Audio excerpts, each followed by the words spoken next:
பையனை சூர்யா அவருடைய வீட்டுக்கு கூட்டி வந்த பின்னாடி சூர்யாவும் யோகி பாபும் வீட்டுக்குள்ள வருவாங்க. அப்போ இந்த பையன் பார்த்தோம் அப்படின்னா வரைஞ்சிட்டு இருப்பான்.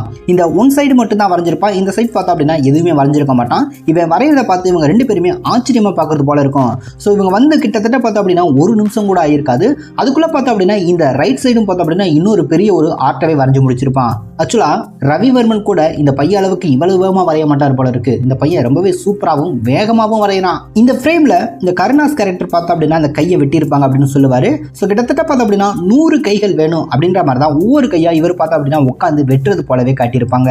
இப்படி வெட்டும் போது அந்த கை எல்லாத்தையுமே எடுத்து ஒருத்தர் பார்த்தோம் அப்படின்னா எண்ணி போடுறது போல இருக்கும். அப்படி இருக்கும் பட்சத்துல கருணாஸ் மட்டும் அவருடைய கையை அவரே வெட்டி அது எப்படி இந்த என்ற இடத்துக்கு அந்த கை போச்சு அப்படின்ற உண்மையிலே எனக்கு தெரியல. ஸோ அவங்க வெட்டி அவங்களே அந்த கையை எண்ணிக்கிட்டு இருந்தாங்க அப்படின்னா இவர் வெட்டின கையை எப்படி அவங்க எண்ண முடியும்? சப்போஸ் இவர் கையை வெட்டி கொண்டு போய் அங்க போடும்போதே இவரை பார்த்து போட்டு தள்ளியிருப்பாங்க இல்லையா? ஏன்னா சீனி யோசிச்சுட்டோம், வேற வழி இல்லை, அதனால அப்படின்னு எடுத்திருப்பாங்க போல. இந்த